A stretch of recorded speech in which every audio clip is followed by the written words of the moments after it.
Great. Good evening and welcome to City Hall. Today is Monday, October 15th. Will you all please rise for the Pledge of Allegiance? Pledge allegiance to the flag of the United States of America and to the republic for which it stands, one nation, under God, indivisible, with liberty and justice for all. I'd like to welcome Mayor Sheila Evans to the council tonight. She's our mayor for the day and will be conducting our meeting tonight. So thank you, Sheila. Thank you. And at this time, I'd actually ask Clerk Spencer if you please call the roll. Pezza. Here. Gutenkopf. Here. Leader. Here. Dunn. Here. Graham. Here. Polumsky. Here. York. Here. Hipskin. Here. Healy. Here. Levin. Here. Kennedy. Here. Morley. Here. Wagner. Here. Mulliner. Here. 14 present, 0 absent. 14 present, 0 absent. We officially have a quorum. And item number 3 on our agenda tonight is recognitions. And it looks like we have an item 3A. Looks like we've got several Eagle Scouts. Garrett Stevenson, John Arcaro, Connor Ryan, and Ben Greenberg. Are you all those gentlemen here today? Beautiful, beautiful. Gary, what's that? Just 2. Just 2, okay. What's that? John and Garrett. John and Garrett. That's who's here. Okay. The other 2 are not. Okay. And do we have awards or anything, or just recognizing them? Okay. And actually, we're just recognizing these Eagle Scouts as new Eagle Scouts. So we appreciate you coming out tonight, and congratulations on your awards, because that's a huge award. Actually, I go back to Alderman Hipskin, who constantly reminds me that I think just about most of our presidents and leaders of our country are Eagle Scouts. So I, as a mayor, have never achieved that level. So hopefully we'll have some future. Obviously, we already have future leaders, but we appreciate what your accomplishments and want to recognize you for those time and talent. So.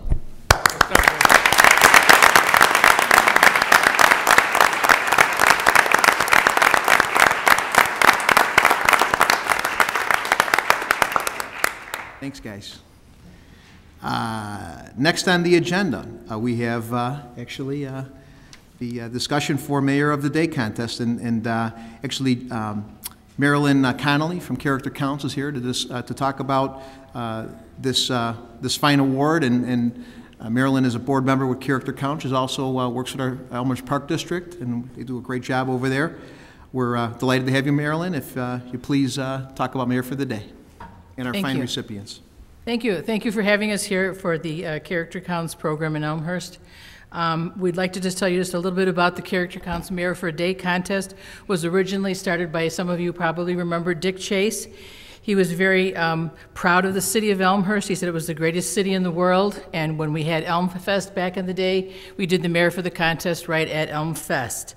And the Mayor for the Day joined Character Counts. It's in its 14th year now this year. We joined Character Counts in 2003 when we first initiated it, and Dick was on the original board with some of us in this very room. And we carried on this tradition. It's a wonderful thing. We do it every year in all the schools that participate. We've had thousands upon thousands of entries, wonderful essays. And we would like to recognize some of the sponsors who have helped us to promote this program this evening. We'd like to recognize Congressman Peter Roscom. We'd like to recognize Elmhurst College, who gives a $1,000 scholarship to the first place winner, and a $500 scholarship to the runner-up. We'd like to recognize Pete Kruger and Dee Longfellow from the Elmhurst Independent. Trish Hall from McDonald's, she gives breakfast to 25 friends and the first runner-up. Dawn Davis, the Elmhurst YMCA, gives a free membership for 1 year to the winner. And lastly, I would like to bring up our very own Elmhurst representative from the FBI. And he has a very nice title. I'll have him explain it to you. We have Mike Kazanovich, and as I said, a very own Elmhurst resident, who will now present the second runner-up awards. Thank you. Congratulations, Mayor Evans.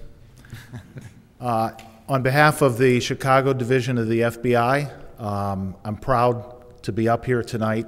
The Chicago Division is proud to be a sponsor for the runner-up. I know we've done this for quite a few years.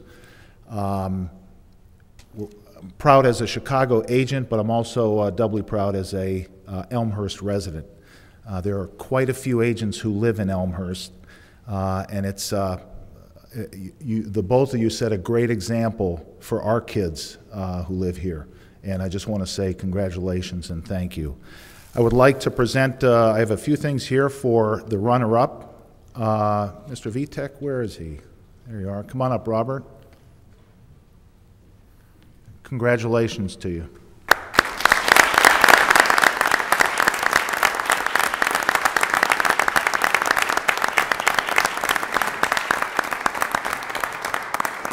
First off, I'll return your essay.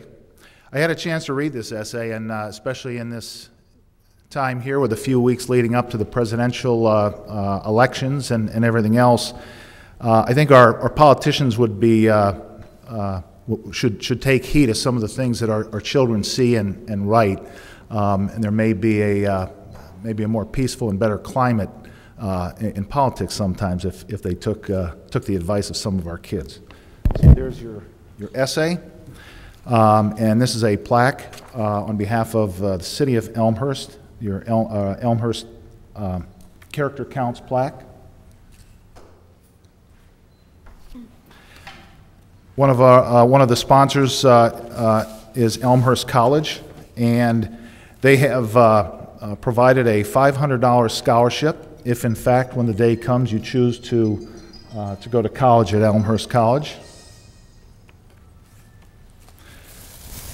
And I have from the FBI, and I didn't buy this at Walmart, trust me.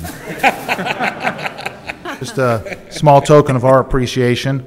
Got an official FBI Chicago hat for you.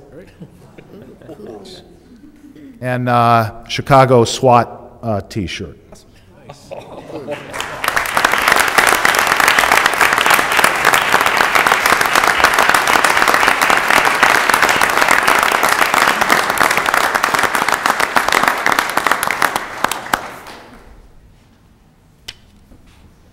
Thank you very much. And now, Mayor DeCiani, if you would mind, please, would you present the first place awards? Absolutely. Thank you. Ready, Mayor? Yeah.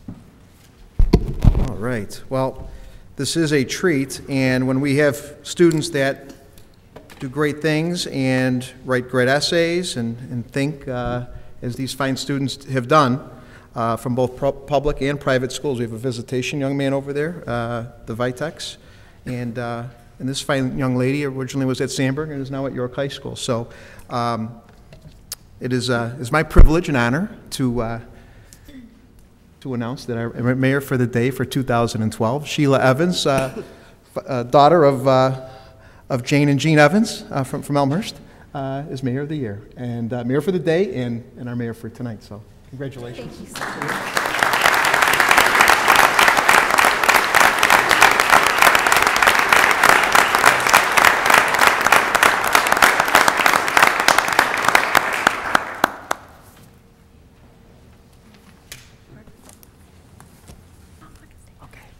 And she is going to join me up at the dais again.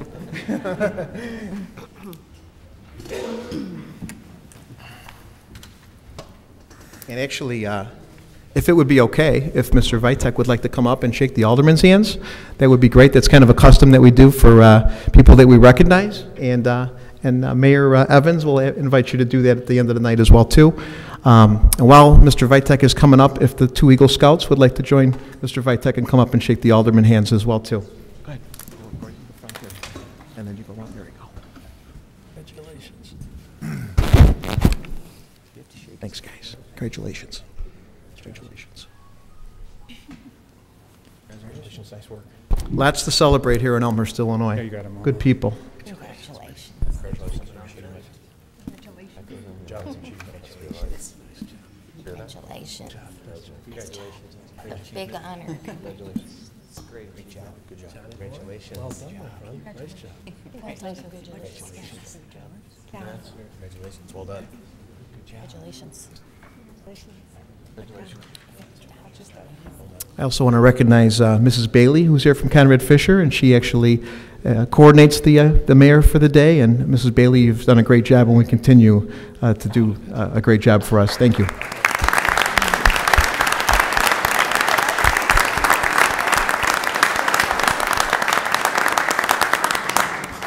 And next up for recognitions, I would ask Officer Matthew McCullum to present the award for Mothers Against Drunk Driving Hero of the Award. Matthew McCullum, one of Elmhurst's finest.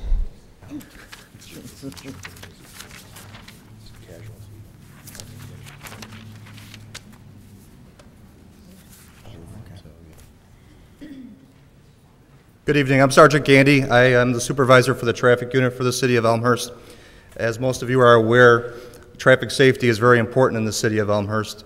One of the components of traffic safety is DUI enforcement and education, which is why we're here tonight.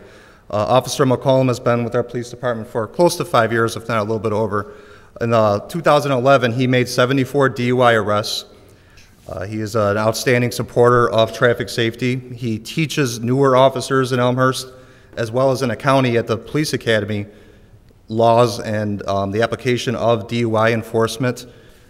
He is a DARE officer who explains and teaches to the youth of Elmhurst the importance of staying away from alcohol and drugs and whatnot.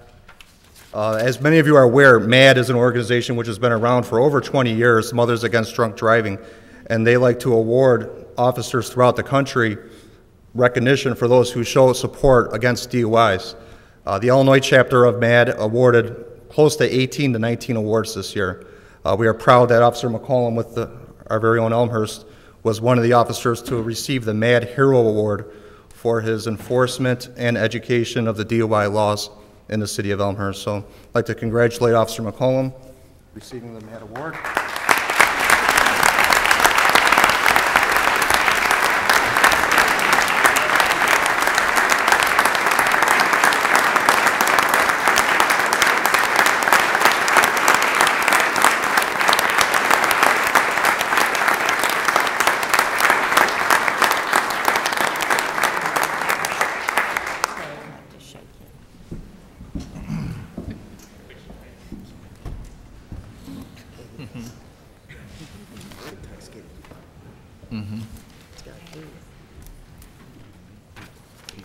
All right, Mayor Evans, let's see here.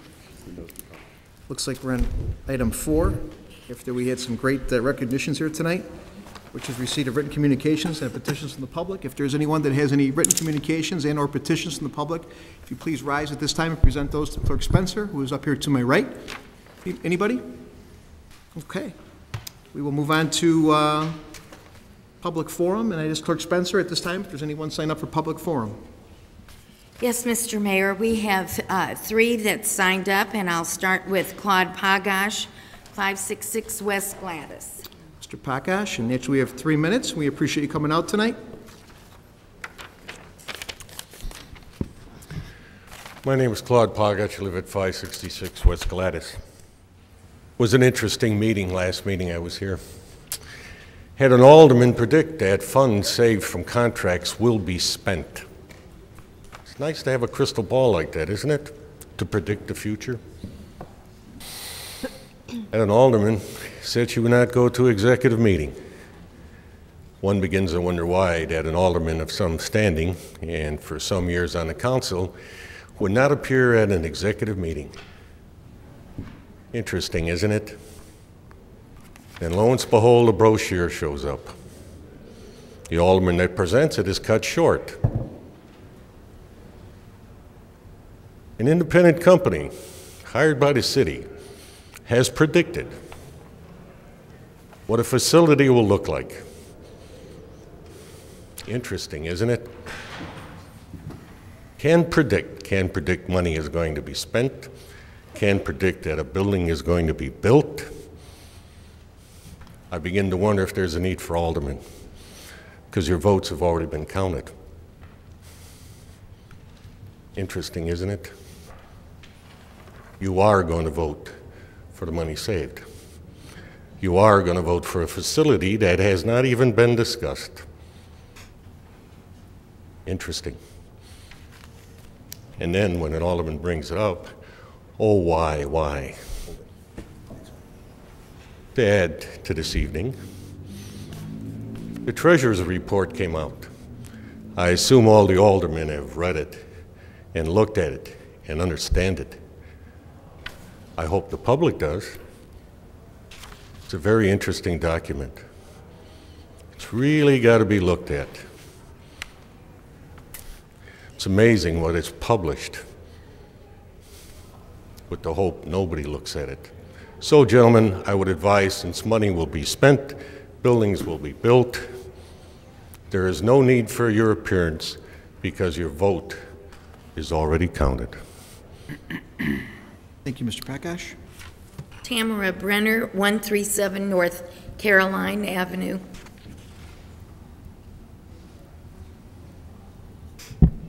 Tamara Brenner, 137 North Caroline Avenue. 3 issues tonight. One, you've got 3 appointments to the Zoning Commission on tonight's consent agenda.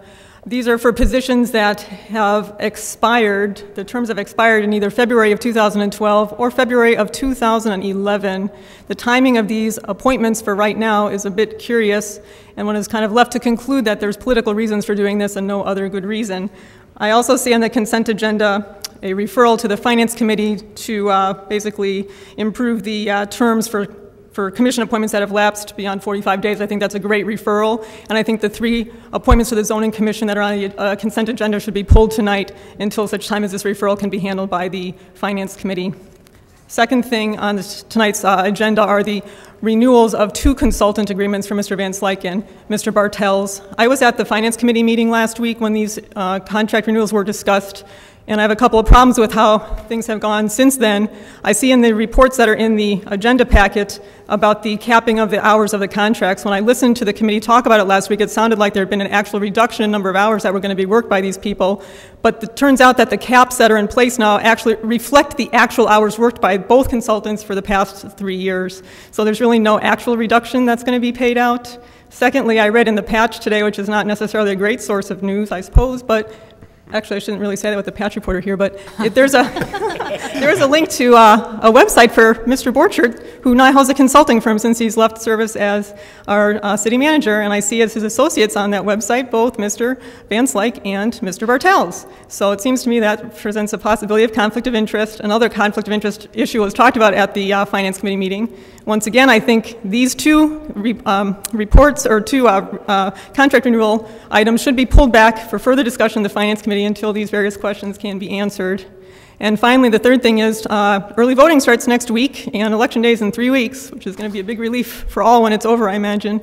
I do want to remind people that we have 2 referendum questions on the ballot for dual duty. Hopefully people will vote for the DuPage County referendum. No, the state law should not permit people to hold 2 offices at one time.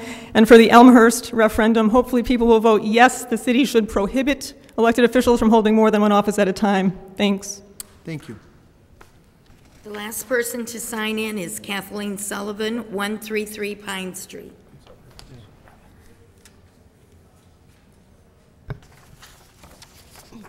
Kathleen Sullivan, 133 Pine Street. Good evening.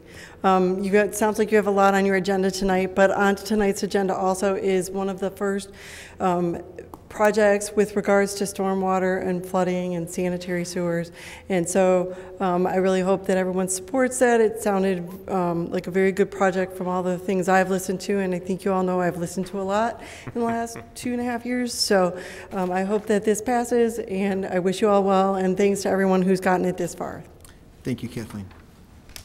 Okay, that concludes public forum. All right, we will close the public forum portion of our meeting and move on to announcements, which is item 6. Anyone with announcements? Alderman Polumsky. Thank you, Mr. Mayor.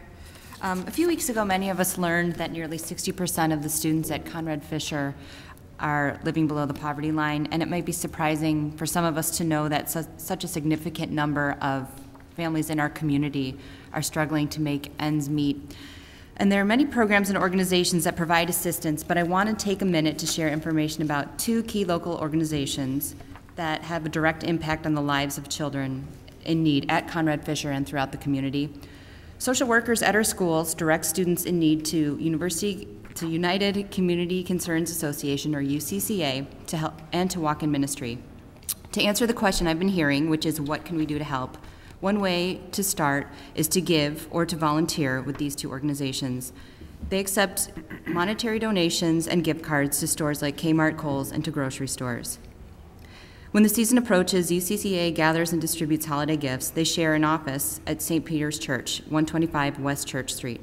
UCCA's next event is the JC's Pancake Breakfast on Saturday, October 20th, 7 to 11 a.m. at Elmhurst Restaurant on Lake Street. If you would like more information, please visit ucca-elmhurst.org or elmhurstwalkinministry.org. Both organizations can accept donations online. Thank you. Very good. Anyone else?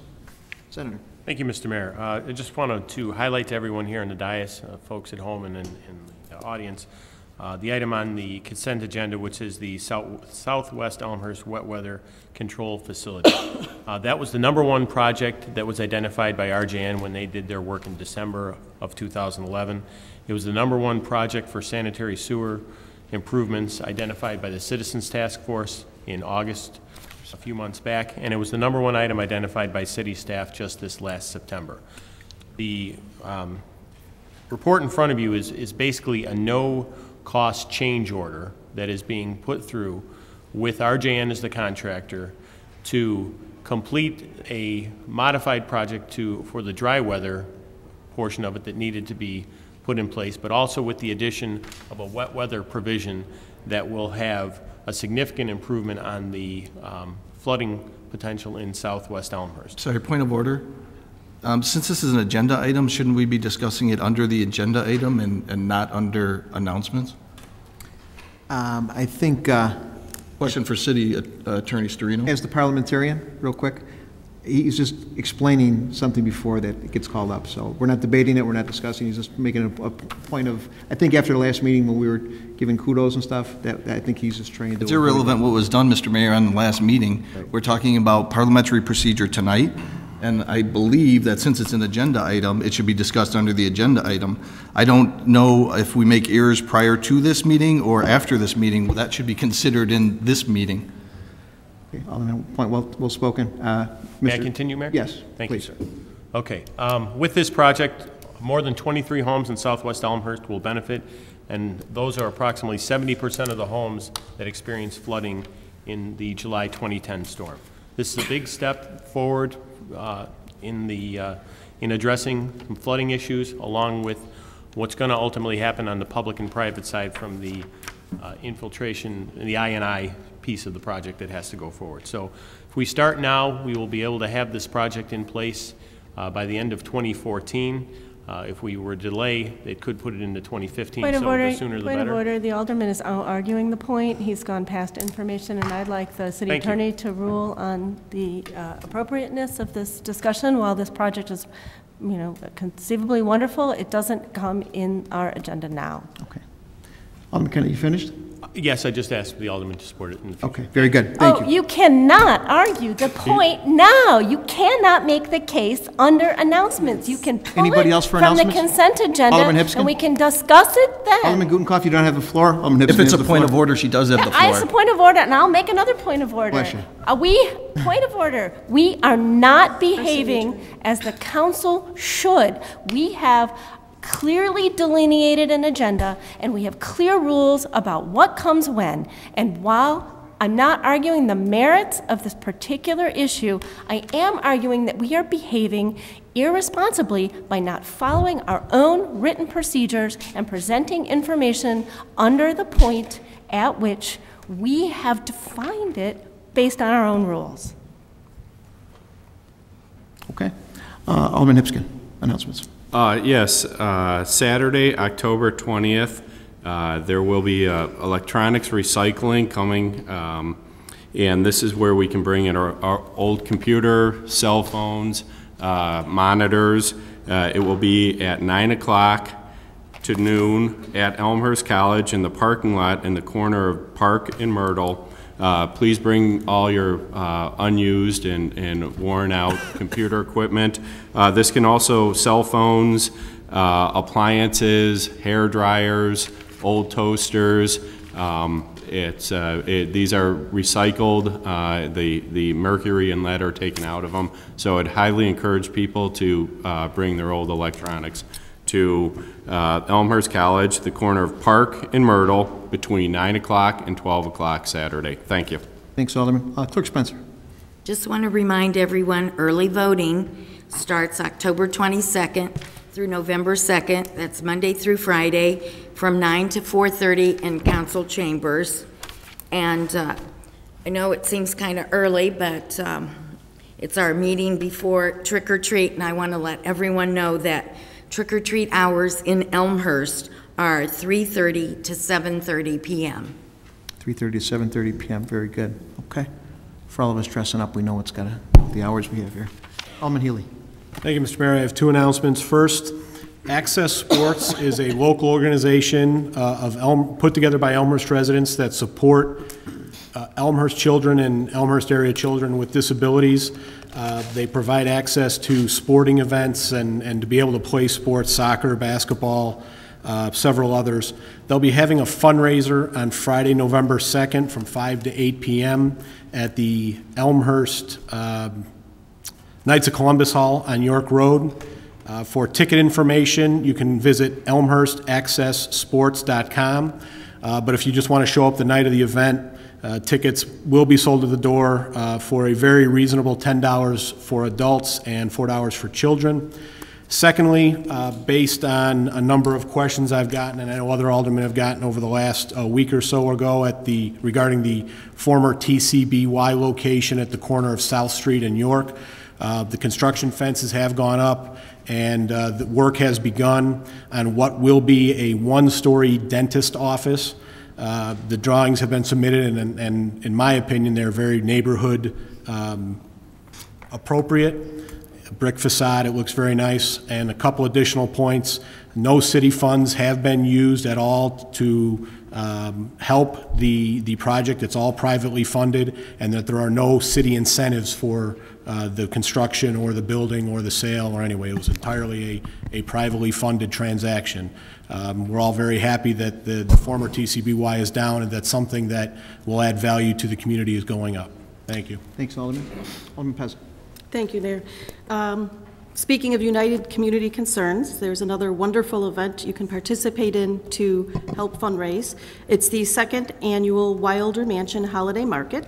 It will take place Friday, November 9th from 4 until 9 p.m. and Saturday, November 10th from 11 till 5. Fabulous event. For further information or tickets, you can call 630-712-6541. And I would also like, if I could, to perhaps have Clerk Spencer remind us of the certification that we are all supposed to complete before the end of the year as elected officials. I don't have the details, but I know it's coming around the corner. Okay, Alderman Pesek. I think everyone has been notified twice now. If you're an appointed commissioner or an elected official, due to a change in state statute effective January 1, you're obligated to take a Open Meetings Act course that's provided online by the Attorney General's office. And after you complete the course successfully, you get a certificate of completion, which needs to come to the clerk's office, because I'm sure on January 13th, January 2nd, I'm going to get some kind of a FOIA or something to see how many people in our town complied. So all commissioners and elected officials, you have till December 31st. And if you have any questions or can't find the correspondence that I've sent twice, you can call me. Thank you, Clerk Spencer. Alderman Gutenkopf. Thank you, Mr. Mayor. And since this is the second to the last council meeting before yet another event benefiting United Community Concerns. I want people to mark their calendar for Friday night, November 2nd. It's the 4th annual Art at Night Food for Life, another fundraiser for United Community Concerns Association, where 10% of the proceeds from participating merchants will be donated to this very worthy charity. Food drop-off destinations for the UCCA Holiday Food Collection start November 1st and run until November 26th, and you can drop off canned goods and other staples at Community Bank of Elmhurst, Courts Plus, the Public Library, the Elmhurst YMCA, Suburban Bank and Trust, or the UPS store at 205 South Butterfield. Thank you. Alderman Mulliner. Yeah, just a follow-up and a reminder about early voting starting. Just a reminder to the public that there are 2 referendums on the ballot, and please read those referendums carefully. One of them is from the county, and they're to be answered differently. One is from the county and one's from the city itself regarding dual offices. One is a binding referendum, and that's the one that the city council placed on the ballot for this upcoming election. Thank you. Alderman York. As long as we're talking about charitable, great organizations, District 205 Foundation has their Midnight Masquerade this coming Saturday night, and it's at River Forest Country Club, and details can be found at the website. Thank you. Very good. City Manager Grabowski. Thank you. I want to remind residents that free leaf pickup starts on your regular garbage day the last week of October, with pickups on October 31st, November 1st, and 2nd, and then again on the last week of November with pickups November 28th, 29th, and 30th. Very good. Very good. Important. And anybody else for announcements? I just have a clarification. I was only listening with one ear. I apologize to Alderman Hibskin. This Saturday, October 20th, is the recycling? 9 o'clock to 12 at the Elmhurst College at the corner of Park and Myrtle. Hope I didn't violate anything. Sorry. Okay. Thank you. Mayor, any announcements? You okay? Okay, we'll move on. Move on to a consent agenda. Before I ask for motion on this, I am, as the chair, eliminating item D, which is the O'Brien appointment. So that will be eliminated from the consent agenda. At this time, if there's anyone that has a question or may want to vote no on any particular item, please indicate that at this time. Alderman Hibskin. I'd like to pull item Q and item R. Q and R. Back to committee. And you're back to committee on those? Yes. Okay. All righty. Alderman Wagner. Item O. Item O.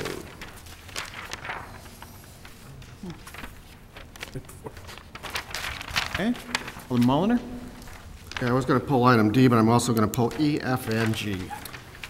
E, F, and G. E, F, and G. And G.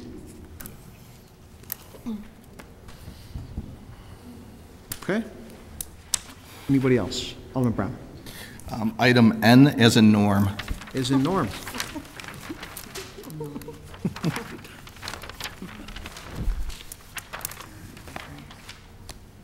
All right. Anybody else? Okay. At this time, I ask for a motion and a second to approve the consent agenda, less items D, E, F, G, H, O, and Q. And R. Oh, excuse me. And R. N-O-Q and I. Oh, Q and R. Those are pulled back to committee. We're pulling those back. Yeah, correct. Oh, now. Okay. Still pulled, right?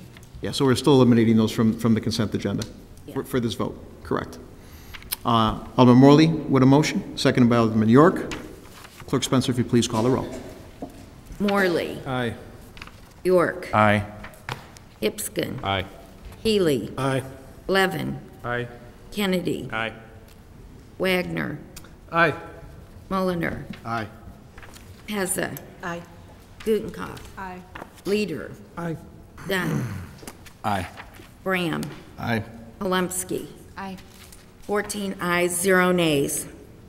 14 ayes, 0 nays. The consent agenda passes. Less items D, E, F, G, H, No, N. or N, excuse me, O. I'm sorry, I'm going blind there. Q and R. Q and R. Sorry.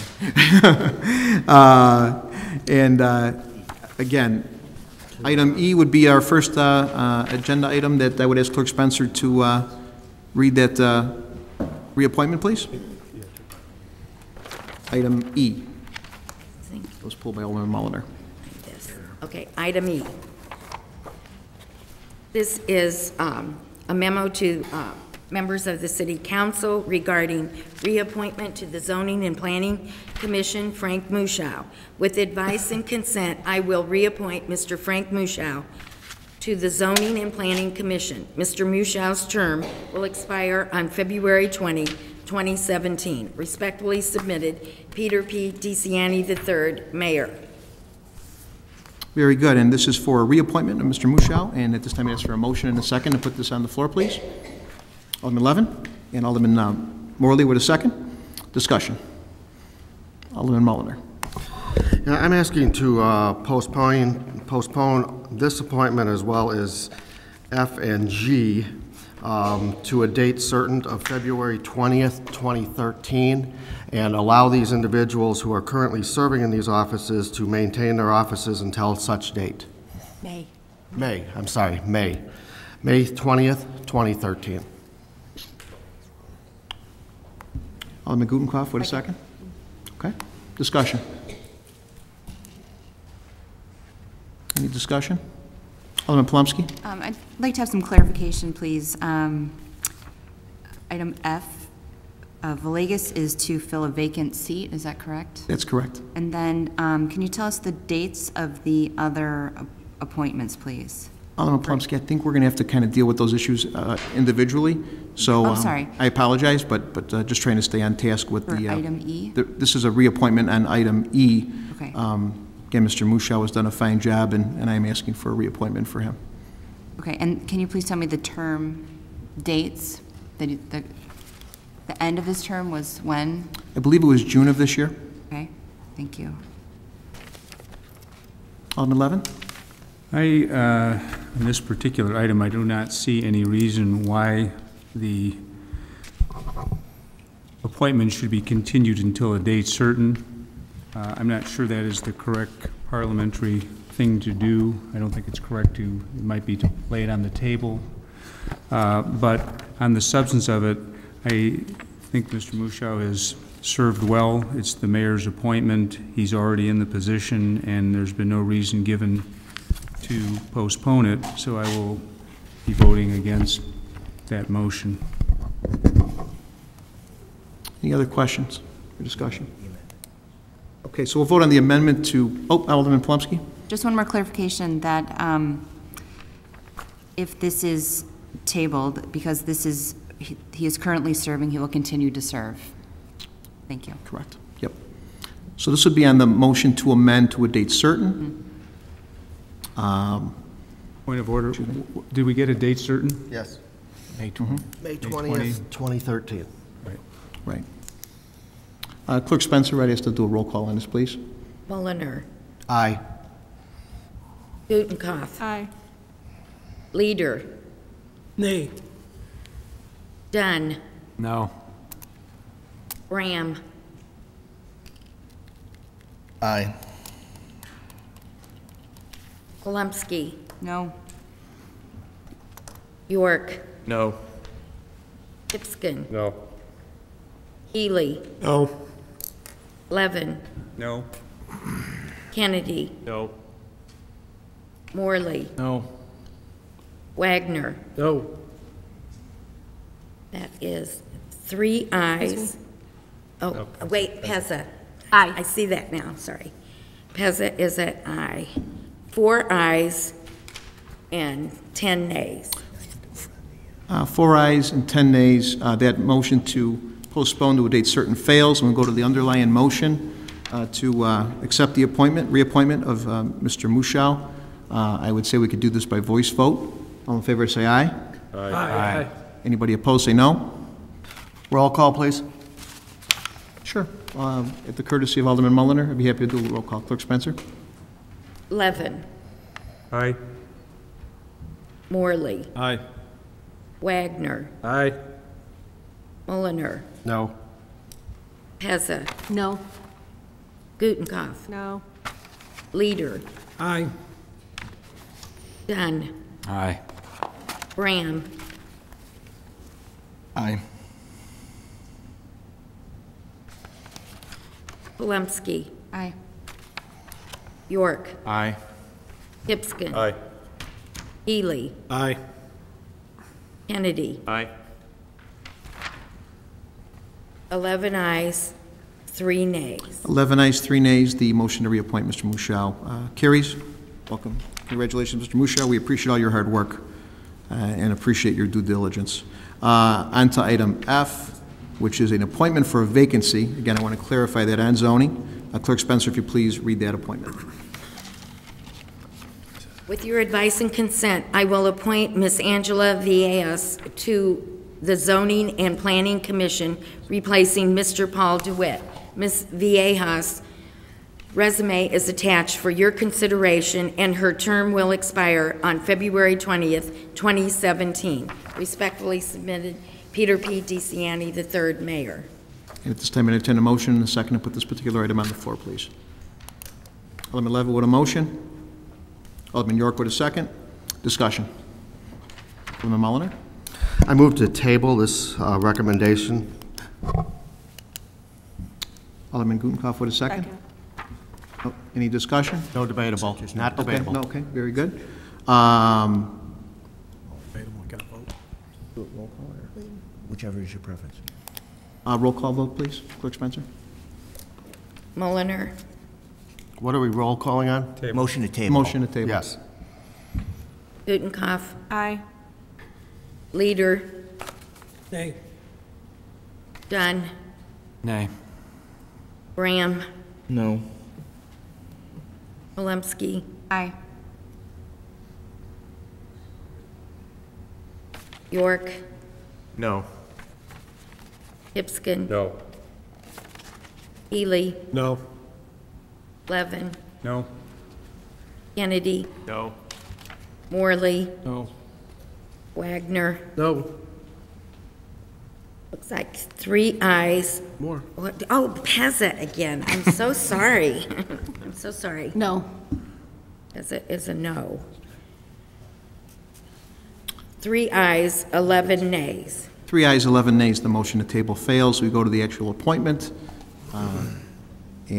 Before I ask for a roll call on this, I just would like to say that Ms. Villegas is a very, very qualified person. I think she'll do a great job. You are debating the issue, and you're the mayor, and you're not allowed to. I was discussing. I apologize. You're debating the issue. Okay. You're not allowed to debate the issue. We'll just call the roll. How's that? Underlying motion. Clerk Spencer, please call the roll. Is there a motion? Pardon me? Point of order? We had a motion. We had a motion and a second on the floor already for. Yes, but I can still make a motion to postpone this to a date certain.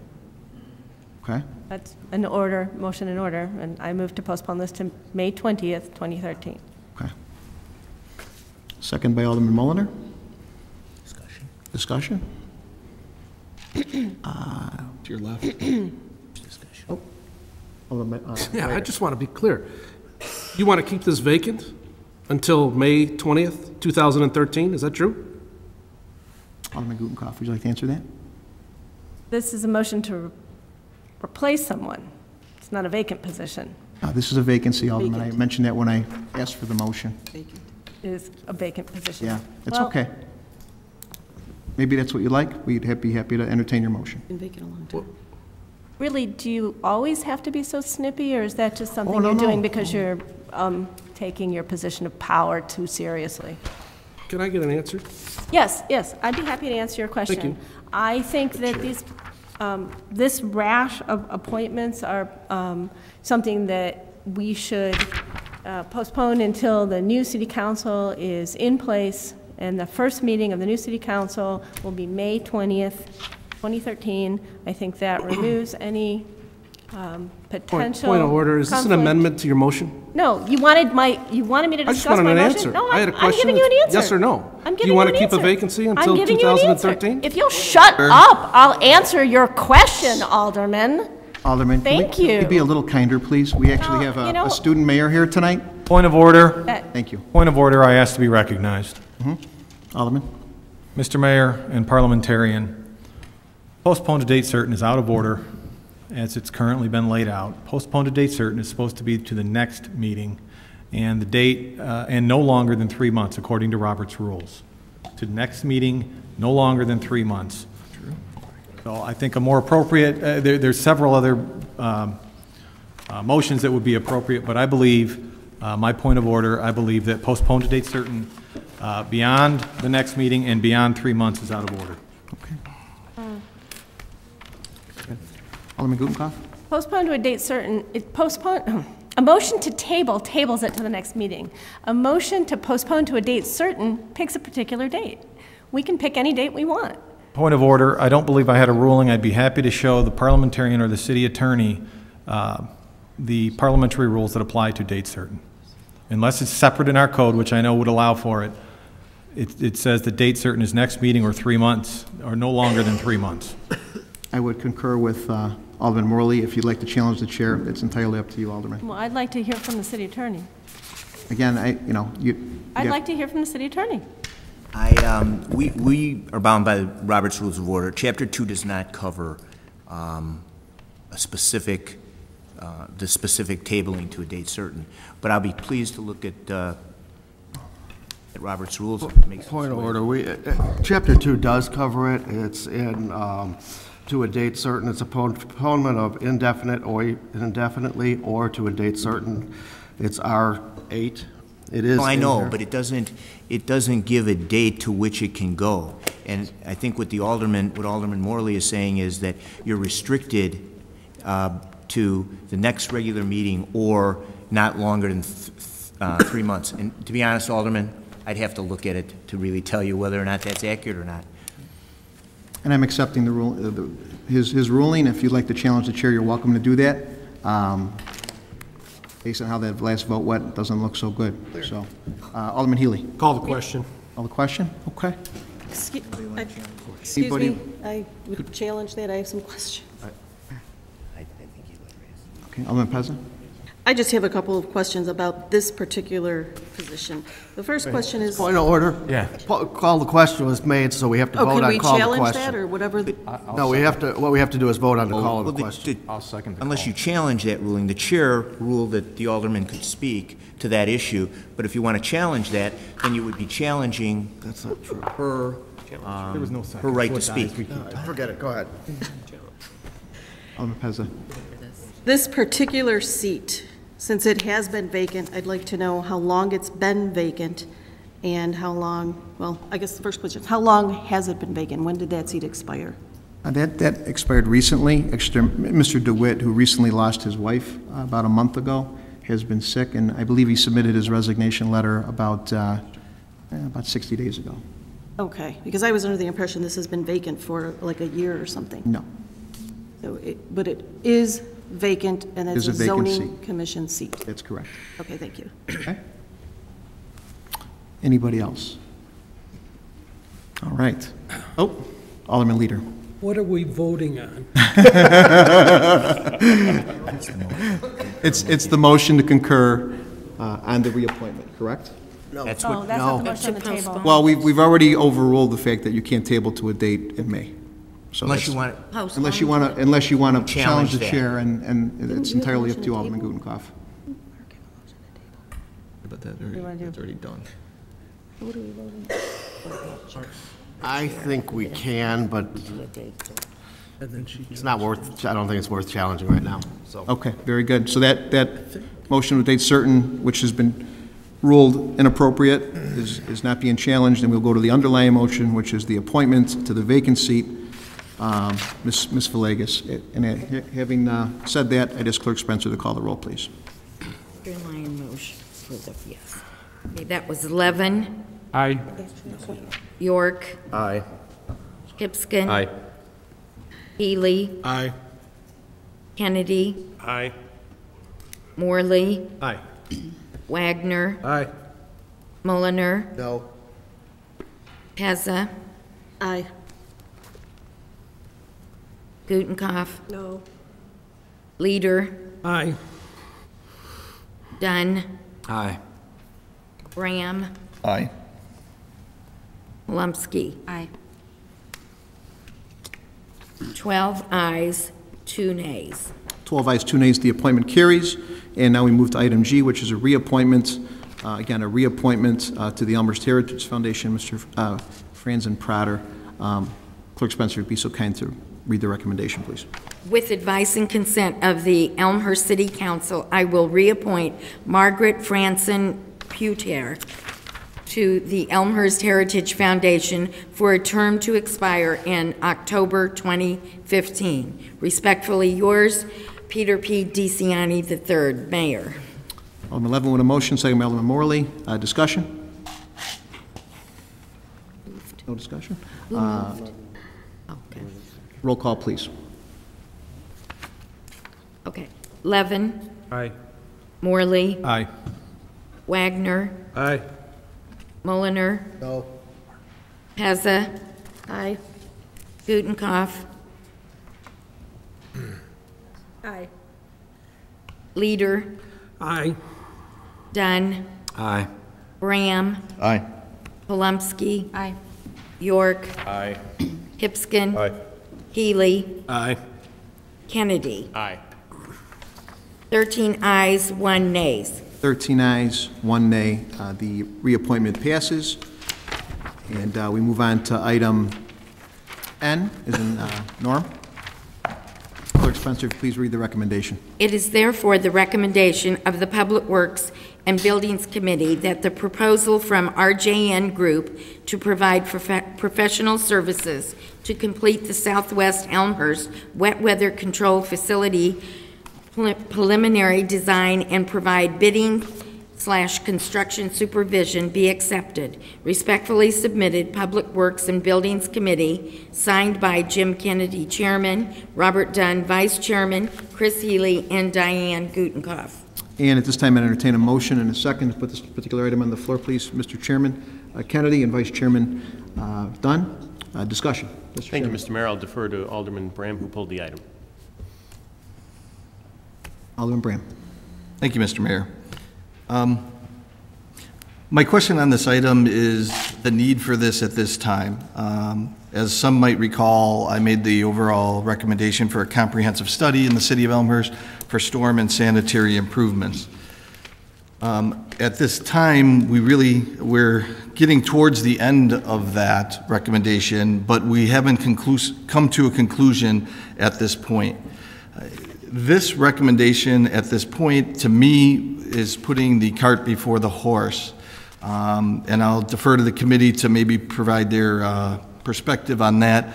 But the other points I want to make is, looking at the RJN report, most of the things that are stated in there need to be completed by the private sector, by the residents, compared to any I&I from the public side of things. I might be misquoting to a certain degree. I definitely know it was above 75%. I thought I saw in here, as I was refreshing my memory, that 93% of infiltration or inflow was from the private side, and only 7% was from the public side.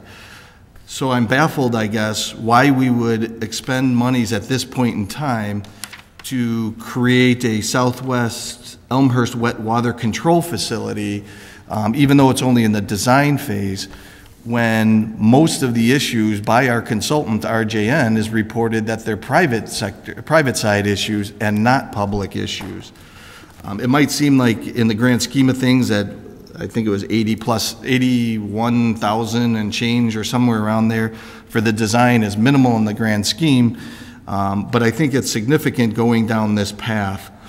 We have to keep in mind that if we do go down this path, that not only are we creating this facility, which I do not believe, and I have no evidence in the RJN report to believe that this is the right direction to go, but we will be treating this excess sanitary water for the rest of our lives, which is additional cost to all the residents of Elmhurst going forward. Just one other point in regards to the RJN report itself, and this is what I found online. This is not recommended in the short-term recommendations by RJN or the long-term recommendations by RJN. As I scan through the multiple bullet points for the short term, it does state in regards to replacing the force main, the lift station, but it doesn't state anything in regards to adding this additional Southwest Elmhurst wet weather control facility. So I'm really concerned that, one, we're jumping the gun. Two, if we move forward with this, the cart before the horse, we're doing something that we're going to treat water that we shouldn't be treating to begin with, because the I&I is coming from the private side and not the public side. If the committee has any clarification to those points, I'd appreciate it. Mr. Chairman. Thank you, Mr. Mayor. Alderman Bram is correct that the majority of the water that enters into the sanitary system during a storm is from I&I and is predominantly clean water. That being said, RJN, who was present at our last committee meeting, advocated for this project not only last week but also prior to this. As I spoke earlier, the Citizens Sanitary Group highlighted this as the #1 thing to do, as did city staff. This is a project that is very important to get started because it helps with addressing sanitary system problems in southwest Elmhurst, and it's an immediate thing that we can get started on now. Certainly there is a lot of heavy lifting to do, and I'm sure members of the committee will talk to this. There's a lot that needs to be done on the private side. There's a lot that's already being done on the public side in addition to this project, but this was something that we knew that we could make an immediate, relatively speaking, impact in the next couple of years in southwest Elmhurst to move the ball forward and ultimately reduce the potential for significant flooding in those homes. Related to Alderman Brabb's comment about treatment, any water that enters the sanitary sewer system is required to be treated before being discharged into the creek. In cases where we have overflows, that is obviously a time when we cannot treat it. By having this provision in place would minimize the potential for those overflow conditions, and therefore we'd be doing exactly what the IEP asks of us to do in these situations. Very good, Mr. Chairman. Vice Chairman Dunn, would you like to add to that? Yeah, I'll just make a couple quick points. The reason I do agree that most of the problem lies on the private side, and those are strategies that need to be discussed, and we need to come up with a plan how to address those. But the public side, RJN and the members of the Sanitary Sewer Committee agreed can be done now, and this is the top project to attack. We're looking at an impact on over 2,300 homes in that particular area, and over 70% of the homes that were impacted by stormwater backup or sanitary system backup would stand to benefit from this particular project. So there's a lot of payback to a lot of homes. It is a big project, but it is a project that has tremendous benefit, and just to paraphrase something that Director Hughes said, this particular project is up there in the annals of city investment with the underpass that was put in. It's going to help a lot of people out. One component of it is a storage basin that will help to, there's a storage basin, and there's also a very large pipe that's going to retain a high amount of water, and that will help to slow the influx into the wastewater treatment plant to allow better treatment of that water, so we're not discharging untreated water. A couple key facets of it. So I would ask that everyone support this particular effort. Thank you. Thank you, Vice Chairman Dunn, and Alderman Gutenkopf. Thank you, Mr. Mayor. I'd like to just back up a little bit and explain a little bit more clearly about what this project is, because I think we need to address one of Alderman Bram's concerns about why now. Why would we do this project now? I think it's really important to remember that RJN was already engaged by the city to review the Sailor and Jackson force main. We were in the process of engineering, pre-engineering design to replace the Sailor and Jackson force main when RJN came to us and said, look, we've been working on this project, but if we make a few modifications to this, we can alter the scope of this project and provide 25-year storm protection in the sanitary system for this entire basin.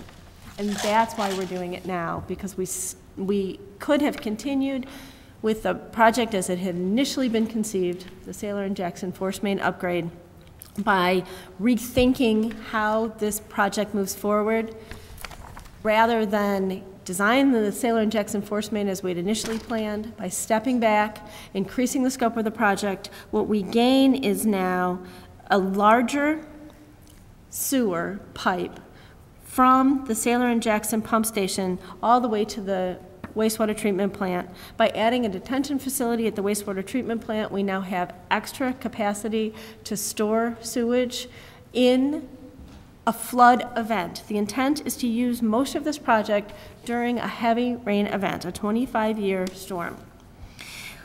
Part of the project includes putting in a sanitary force main that would operate during normal operating conditions when it's not raining. And part of the project includes upsizing a sewer that would now feed into the upgraded pump station at Sailor and Jackson. So we've got a large sewer pipe that has a lot of capacity that makes that pump work more efficiently. We have a sanitary force main that is part of the original project, which works during dry conditions, and we have a new wet weather relief sewer that will contain enough sewage that we have now protected 2,300 homes, and this has a ripple effect toward other projects that we might have been considering that came out of the recommendations, including overhead sewer installations in private homes, and that would entail a large conversation about who pays for those sewers, how much, and how quickly could we initiate this. By removing a lot of those homes from essentially harm's way, we can give ourselves a little bit of time to discuss policy decisions that have to be made relating to how we might ask homeowners to install overhead sewers and who would pay for it. So all of these benefits come out of rethinking a project that we were already doing. Alderman Gutenkopf, that was brilliant. Alderman Healy. Thank you, Mr. Mayor. 2 points to make. First, in an attempt to further answer at least some of Alderman Bram's questions about why this project, why now. The way I look at it, it's specific to the sanitary sewer. This project provides immediate relief, or at least immediate relief when the project is completed and the storage facility is up and running. It does not address the problem of I&I. Those are those are private side discussions that we have to have both at committee level and at council level. But even once we have those discussions, it literally might take decades to dry the system out. Depending on how we go and what kind of policy decisions we make, it might take us, certainly it'll take us years, if not decades, to correct the problem of I&I. This problem helps the southwest side of the town, of the city, until we get there, until we are able to dry the system out, if we ever get to the point where we can dry it out. This provides immediate relief. The one thing we as a committee can't answer right now, but we've asked staff and RJN to try to answer it, is what would have happened had this been in place during the July events. The one thing we know for sure is that had this been in place, there would have been a storage facility for 1 million extra gallons, over 1 million extra gallons of dirty water, of sewerage water, of sanitary system water. We don't know, and we can't say if that means that nobody would have taken sanitary backup. We don't know that yet. We're hoping to get that answered. The staff and the consultant are working on it. And we hope to have those answers certainly by the time we get to the point where we're saying, all right, let's go ahead and move forward with the project. Remember, this is only initial engineering.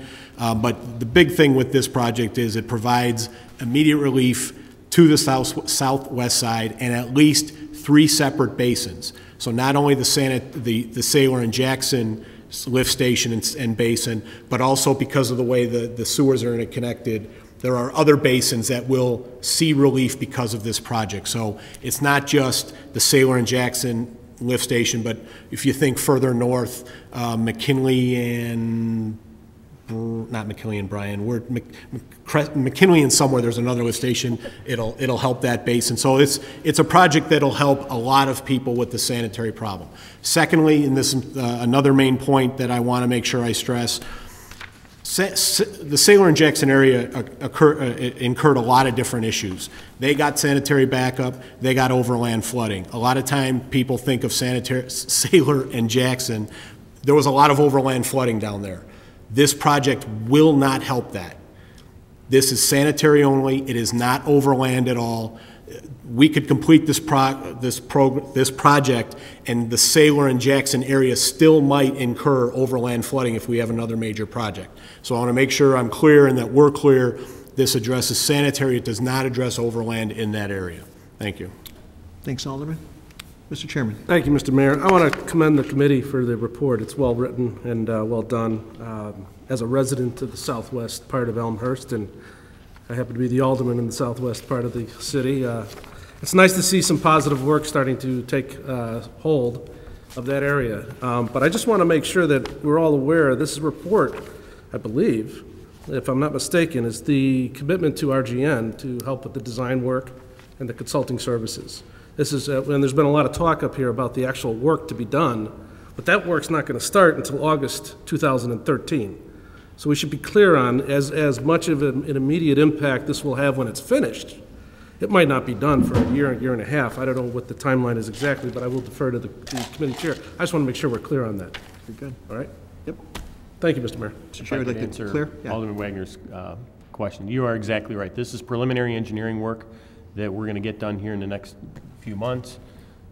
There needs to be then, detailed design and construction. So this this whole system won't go online until into 2014.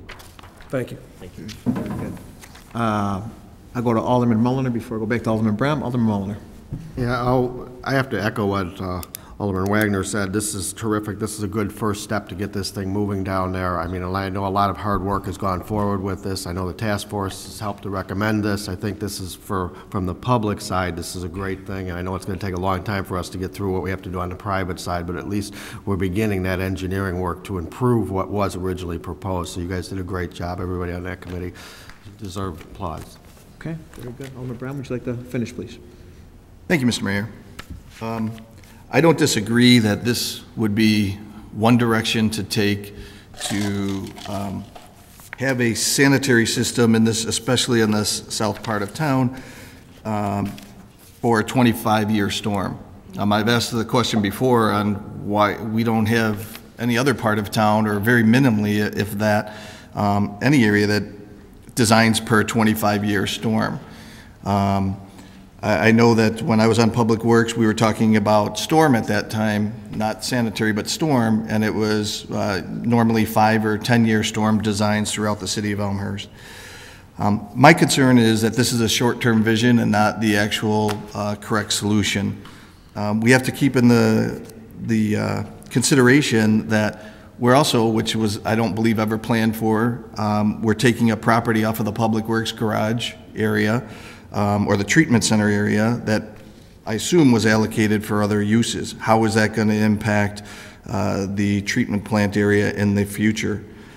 I hope that if we move forward with this, that this is something that would at least be considered to be reversible, because land is very costly, maybe not so today compared to years in the past, but we're bound in the treatment facility as well as the Public Works facility in regards to the amount of land we can utilize. I've expressed before, I think we have tough policy decisions to make, and I preferred, and I voiced this concern, that those should be put first and foremost, because especially in the sanitary area, above, I believe, 90% is from the private side and not the public side. We talked, one of the aldermen spoke about overhead sewers. That's the responsibility of the homeowner. I believe that wholeheartedly. One of the things that I was taught from the first day I went looking for homes was make sure it has an overhead sewer. I don't know if it is wise decision for the city to be spending money to compensate for the possibility that overhead sewers could have resolved for each of these homes that were impacted. I do applaud the committee from the work that they're doing. They have a large job ahead of them, as well as the work that they've currently done. I just personally think that this money should be directed elsewhere, and I think we're looking at this at a short-term vision compared to a long-term vision, and I cannot support that for that reason. All right, thank you very much. Anybody else? Any other questions, discussion? We can do this by voice vote. It is a recommendation. All in favor, say aye. Aye. Opposed, say no. No. Okay, that recommendation passes. And we move on to item O, which is another recommendation. Clerk Spencer, if you'd be so kind to read the recommendation, please.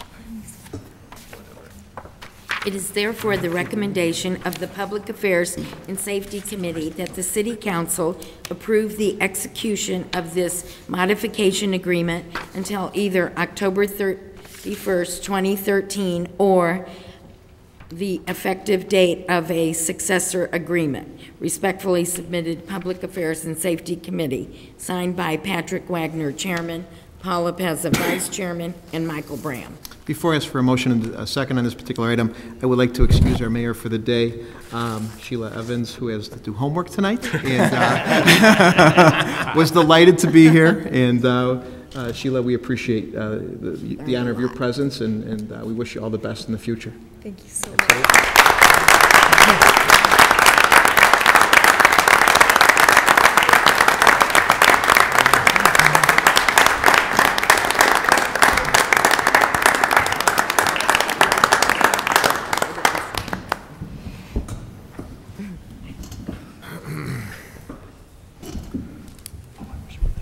And we thank the Evans family, too, for coming out today. Thank you, Gene.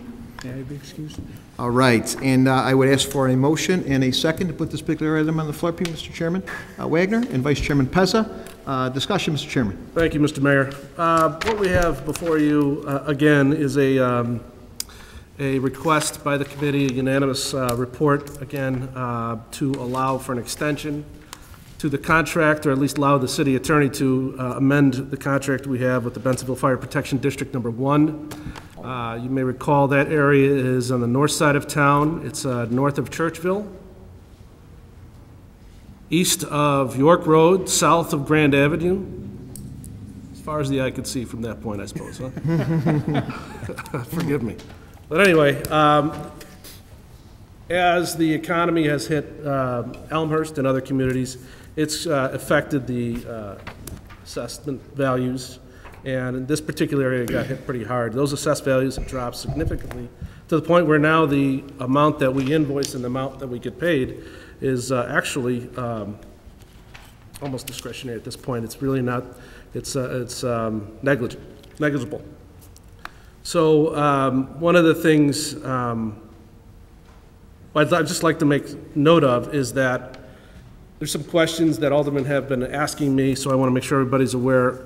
I'm told that we have between 8 and 10 calls a month in this area. The majority of those calls are serviced by the ambulances, and most of those calls come with, are supported by Medicare, which it doesn't matter who you are supporting that area, it's going to be the same amount no matter where you're from. So we have that. By proximity, we will have we will be the first responder to that area regardless. So we have to service that area regardless. By servicing that area, we have been awarded some grants from the Illinois American Water Works that supplies the water to the residents in that area. 2010, we got $1,050. 2011, we received $1,500. And this year, we're expected to receive, or we may have received already, $1,250 as a grant for servicing that area. And that goes to, looks like officer development and some training classes. So that's nice. We can offset some of their own costs that way as well. So it's not the best situation that Elmhurst has, but it's the best situation Elmhurst has right now, is the best way I can argue that. So I would appreciate some support for this, and we'll extend it for another year. Thank you, Mr. Mayor. Thank you, Mr. Chairman. Any other discussion or questions? Mr. Alderman Healy. Thank you, Mr. Mayor. I will not be supporting this report for one fundamental reason, and that is that if we agree to this contract, that we will be we will be receiving from Bensonville less from them than we receive from our own residents. That the way the bill invoice is created is done in direct correlation to how we do it with Elmhurst residents, and by accepting less, we are allowing our fire protection services to service Bensonville Fire Protection District 1 at a lower rate than we charge our own residents, and fundamentally I have a problem with that. The fact that it's a $2,000, approximately a $2,000 gap, this year is irrelevant to me. That gap has been as high as $12,000, almost $13,000 in the recent past. But the fact is that we would be accepting less from Bensonville residents than we accept from our own residents. There is a tool in place. There is a path out of this. It was identified by the council approximately 2.5, 3 years ago with an SSA.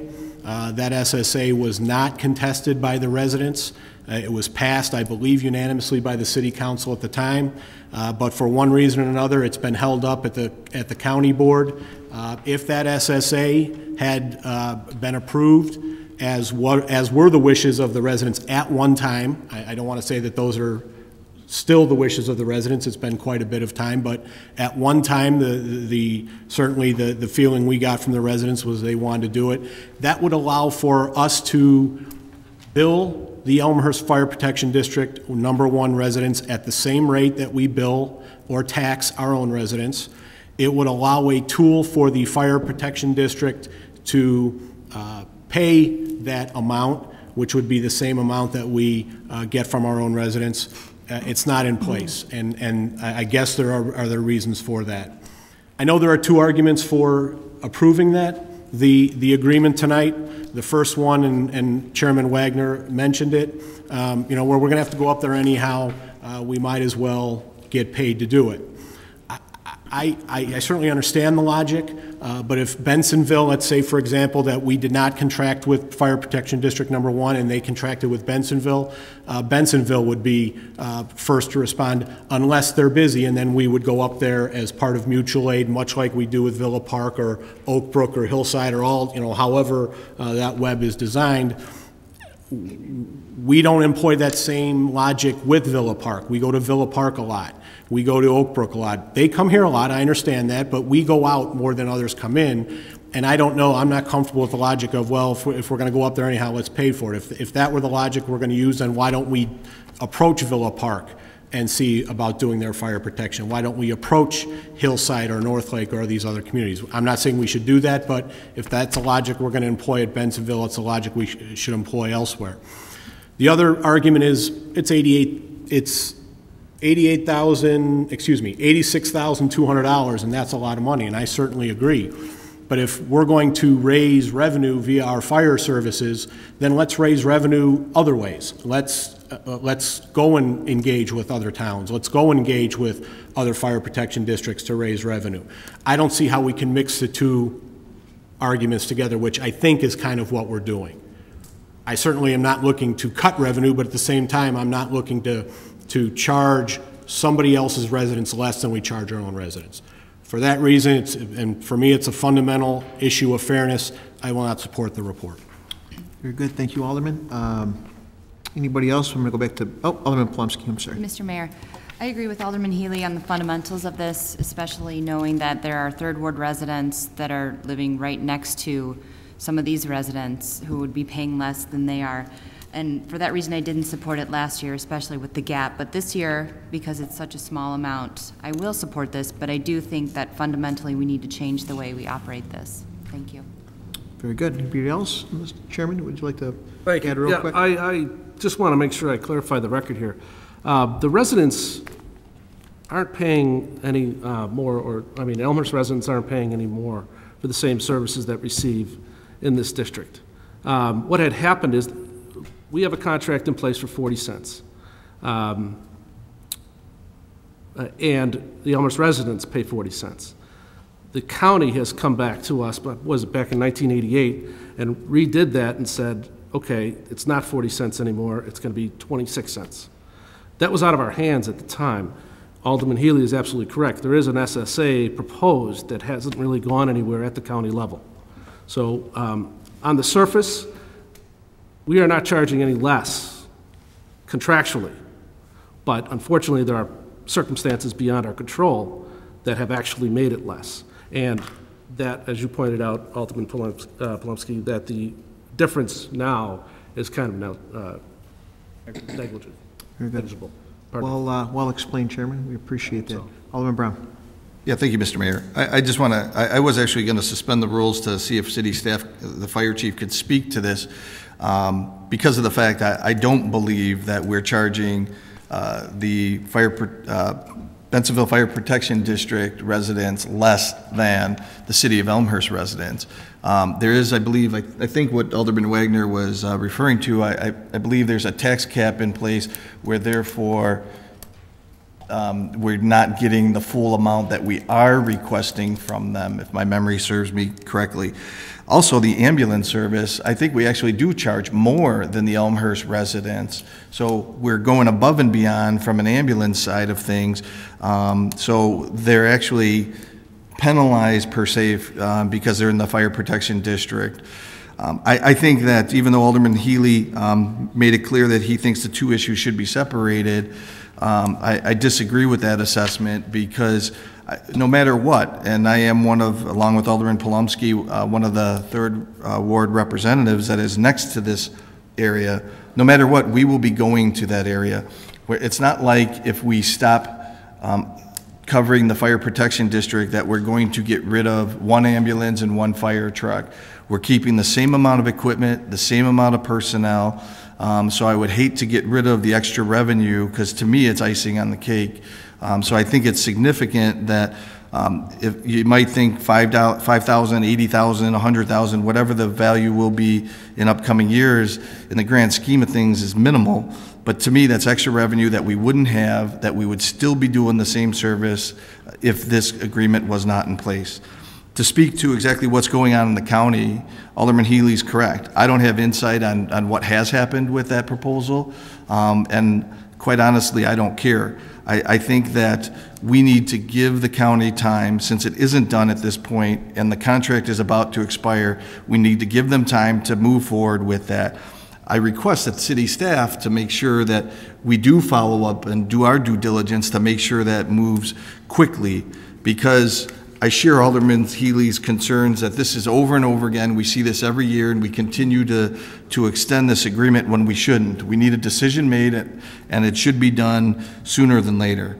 I do support this. I hope everybody else on the dais supports this, because this would be revenue that we would lose that if we don't support the agreement. Thank you. Thank you. Alderman Healy. Thank you, Mr. President. I just want to make sure, I want to make sure I wasn't unclear or that I didn't misspeak. We as a city invoice them at the same rate we invoice our residents. So it's not a question of us not charging them. We in fact charge them at the same rate we charge our residents or tax our residents. Because of the tax cap laws, they are not able to pay what we charge. And approximately this year it's about 3% less. Rough numbers, it's about 3% less. The SSA solution, which has been at the county for over a year, solves that problem. That would give the fire protection district the avenue and the tool by which to pay, in this case, the extra $2,100 that we tax our own residents for. So I want to make sure I didn't misspeak or that I'm not unclear or that I didn't say something incorrectly. We as a city invoice them. We charge Fire Protection District number 1 at the same rate. We just don't get paid for it.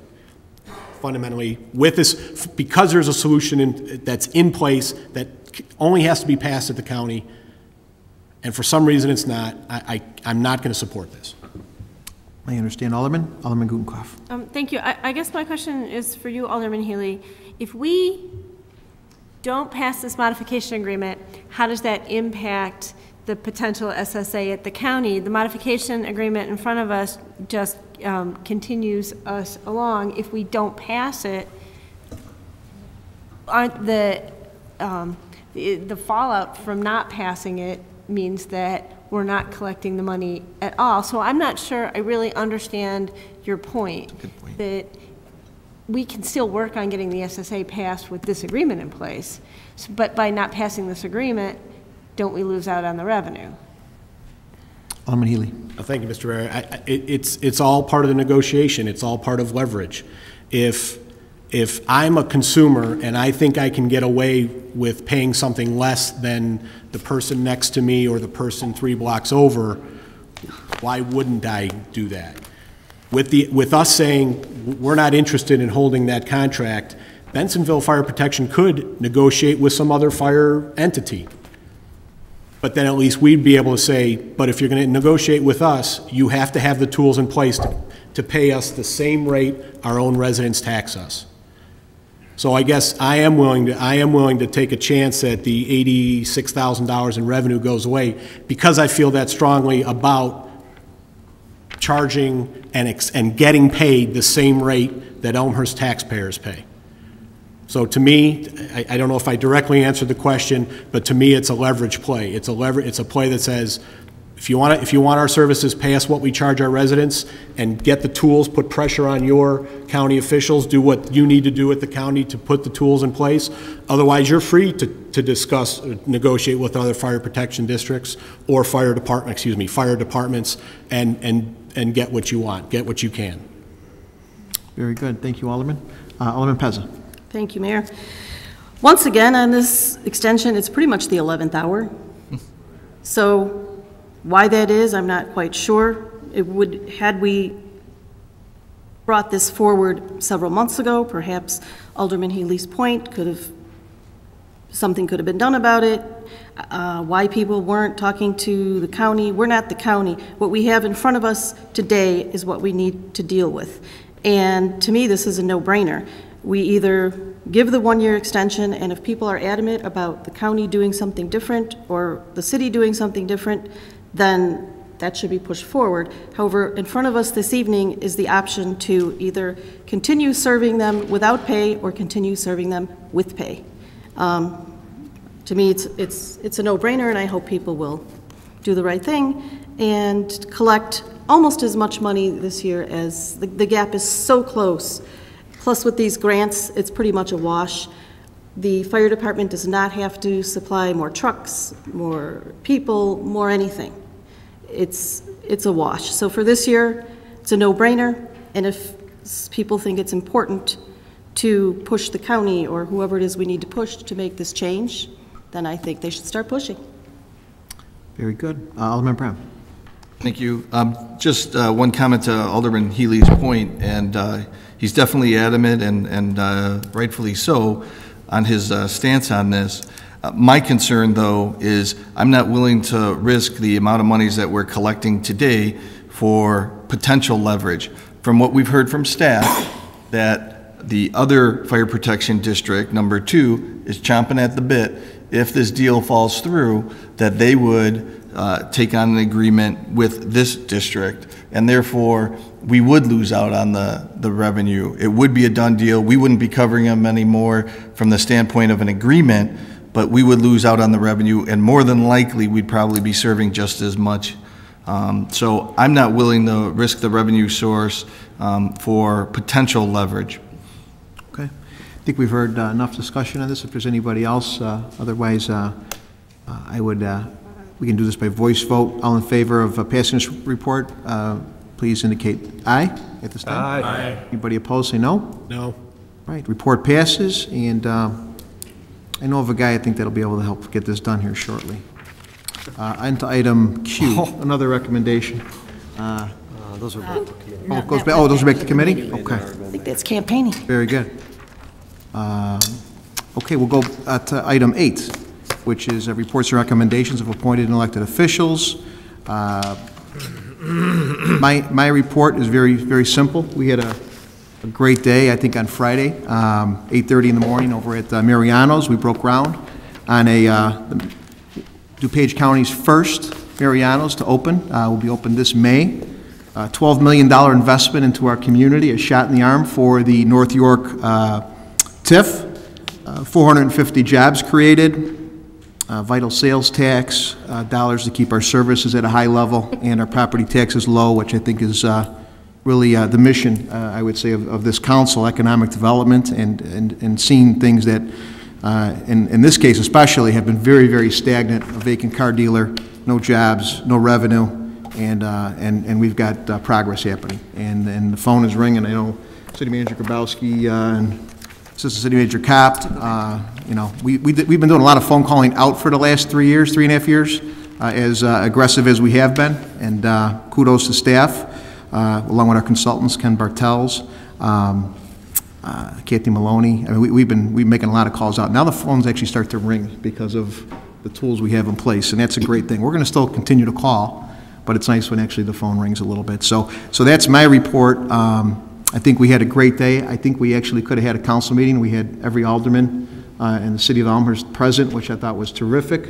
It is a celebration moment for not only for this council, but this town. Again, we'll be one of 20 Marianos in the Chicagoland area, the first in DuPage County, and Bob Mariano, I think, really said it right. We chose Elmhurst first because we feel this is the best location. And great community, great people, great diverse community for jobs. We had a young lady up here who just started York High School. You know, maybe as she's working her way through college, she's got opportunities which maybe weren't here before. So that's what it's all about. And again, forever moment for me as a mayor. You know, we really brought home, I think, success on Friday, and I look forward to seeing all you guys cut that ribbon, and I'll be there as well too in May. So that's my report. On to our citizen survey, which City Manager Grabowski will take away. Thank you. I'll be brief, nothing more than half hour. Just kidding.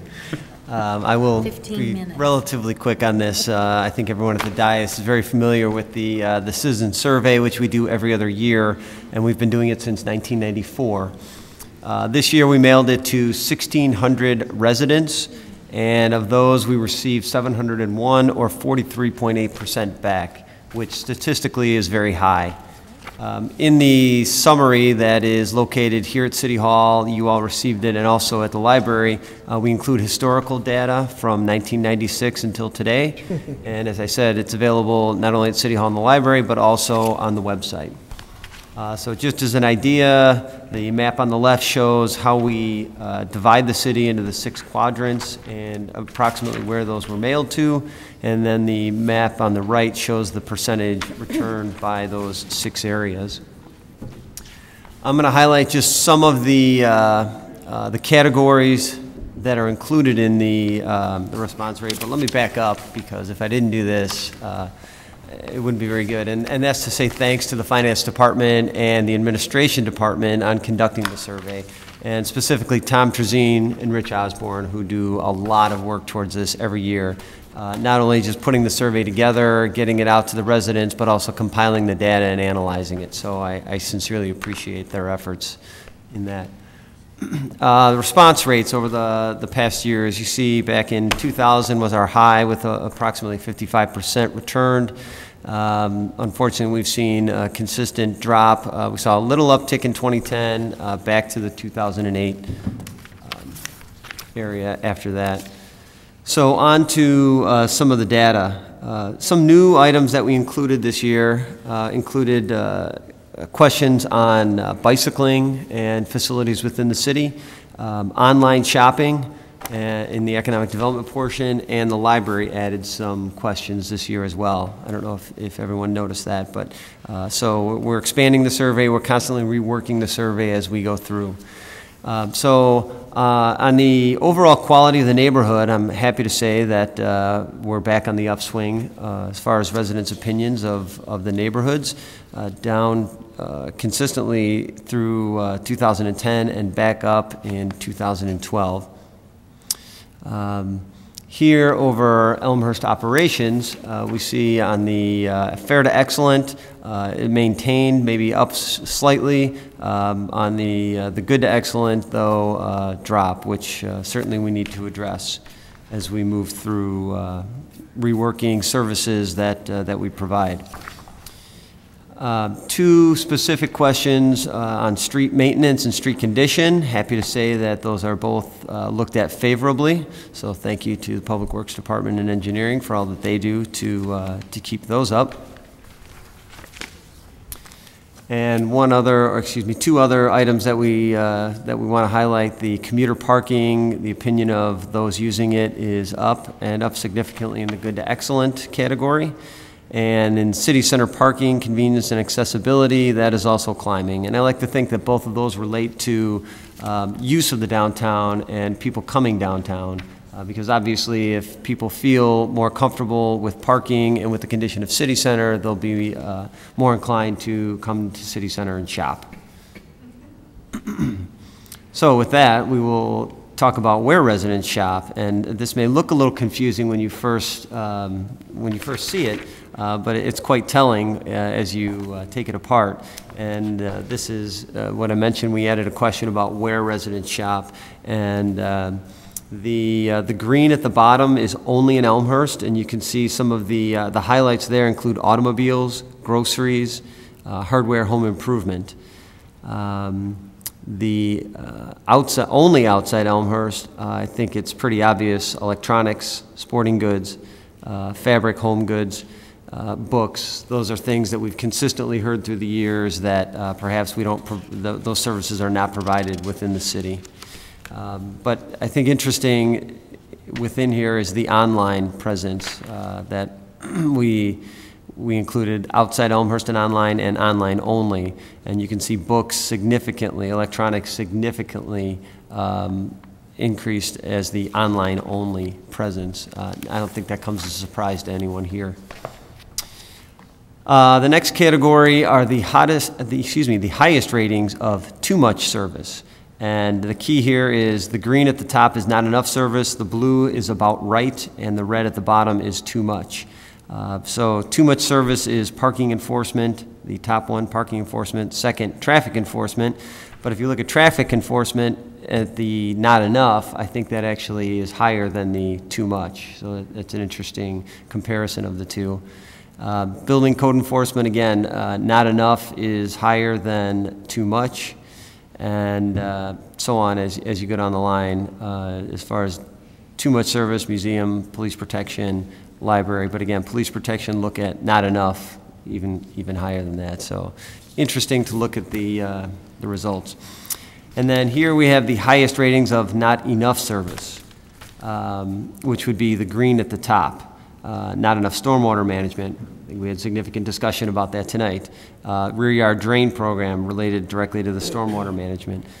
Sidewalk maintenance, overhead sewer, animal control, and street maintenance. Interesting that street maintenance is number 6 in there when the ratings for street conditions are consistently climbing.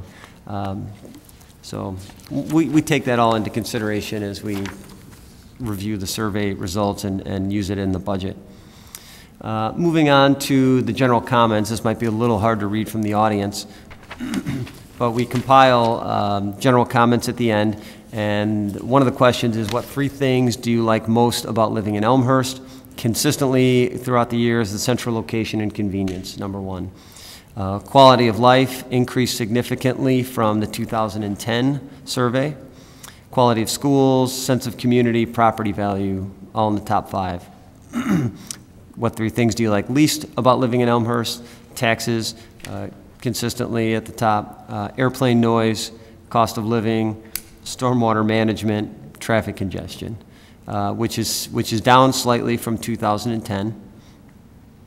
The 3 biggest problems Elmhurst will face in the next 5 years: taxes, which correlates to the what do you like least about living in Elmhurst. The cost of living, property value decline. We all know that. As we talked about the fire protection district, that's one of the factors. But we obviously, with the ebb and flow of the recession, that will change. Cost of government services, and again, stormwater management and flooding, top 5. So, with all that, what will we do with these recommendations, the information? Certainly we'll use it as a tool in developing the next budget, including the goals and objectives for all the departments. We've already shared it with other local agencies who may have interest. We'll highlight it in the Front Porch newsletter. One interesting item that I found in looking through the survey is that the Front Porch newsletter is still the best source of information for people in the city. Regardless of what we put on the website, the Front Porch seems to be the most, provide the most information to them. It's already at City Hall, the library, and posted on the website. I'd ask you to consider it as you prepare your goals to me and to the departments, and then we'll use it biannually to track citizen usage and satisfaction of our services. That said, I would just remind you of the budget calendar. I won't go through this, but I would ask that by October 22nd, you get any of the goals, the recommendations to me. Paperwork went out earlier. If you'd like something else, another copy, please let me know. Otherwise, you can email me or Marilyn or anyone on staff with what those goals are. And with that, I say thank you for your support, and again, thank you to the Finance and Administration Departments for carrying that out. Thank you, City Manager Grabowski and staff for putting this together and giving us the results. I think it's good information. We care about what our residents think, and that's why we put the surveys out, and we try to make policy decisions, I think, based on a lot of these answers. So again, we appreciate the overwhelming response from the residents to get this feedback, which is important to us, back to us. So anybody for other business, item 9. Alderman York. Thank you, Your Honor. As the City Council may recall, the Mayor's Bike Task Force has asked Elmhurst City Council to consider amending the city's comprehensive plan with the adoption of a proposed bike plan. This request was originally referred to the Development, Planning, and Zoning Committee and since been dispatched to the Zoning and Planning Commission for public hearings. To facilitate the Commission's evaluation of and to gather public input on the bike plan, the Commission originally scheduled 2 public workshops. The City of Elmhurst Zoning and Planning Commission invites all residents and interested parties to participate in the second and final public workshop, which will be held in this room at City Hall on Thursday, October 25th at 7:30. We encourage all residents to be involved in the preparation of a bike plan, which will promote active and healthy lifestyles, provide alternative transportation options, and make Elmhurst a more bike-friendly community. The proposed Elmhurst bike plan can be downloaded and viewed on the City of Elmhurst webpage. For background purposes, the Mayor's Bike Task Force commissioned Jim Mitchell, a graduate student in planning at University of Illinois Chicago, to write the bike plan as part of his graduate thesis. Jim is a full-time employee of a Chicago consulting and planning company, and we were connected to Jim through one of his instructors in the planning curriculum, who the chairman of the Mayor's Bike Task Force, Bob Hull, knew as a result of his advocacy work in the biking community. Many hours went into the bike plan at no cost to the City of Elmhurst. Jim also took his own time to attend many Bike Task Force meetings in order to gather information for his thesis and to listen to feedback and concerns of the task force volunteers. The goal of getting the bike plan adopted into the comprehensive plan is one step in the journey to help Elmhurst attain a bicycle-friendly community status rating by the American League of Bicyclists. Elmhurst has attained an honorable mention by the League for the past 2 years. So just want everybody to be aware of that public hearing and turn out and see what's going on. Thank you. Thank you, Alderman. Any other business? Alderman Brown? Thank you, Mr. Mayor. Over the past few weeks, other business has been used for a variety of different items, some of which I would contest does not belong under other business. So I would like to make the request under other business, which, I don't know, some would say, I guess it belongs under business, under other business or not, but I would like to make the request for the Finance Committee to please review and possibly even define what other business should and should not be used for. Very good. Thank you, Alderman Brown. Anybody else? Any other business to discuss? Alderman Dunn. Thank you, Mr. Mayor. Find the word other. I apologize. Kidding. Yeah. I think this is other business. We had a somewhat lively debate earlier in the year about the program of sidewalks where none currently exist. And as the city staff committed effort was tabled to concentrate on the immediate infrastructure improvements that the engineering staff had to work on. But happy to say that the city staff has reopened that effort, and they will be delivering a letter tomorrow to the folks on Howard Street announcing an open house for their sidewalk petition that was put out. That will be next Tuesday, October 23rd, from 3 to 6, and that is the one of the early stages in the many steps in trying to get a sidewalk funded on your street. But happy that was being kicked off, and hopefully that will work out for the residents there. Thank you. Thank you, Alderman. Anybody else for other business? Here. Okay, very good. We thank our commissioners for coming out today, and for congratulations on your reappointment, Frank, and we appreciate all your hard work. At this time, I'd ask for a motion to adjourn. Alderman Morley with a motion, Alderman Hipskin with a second. All in favor say aye. Aye. We are adjourned.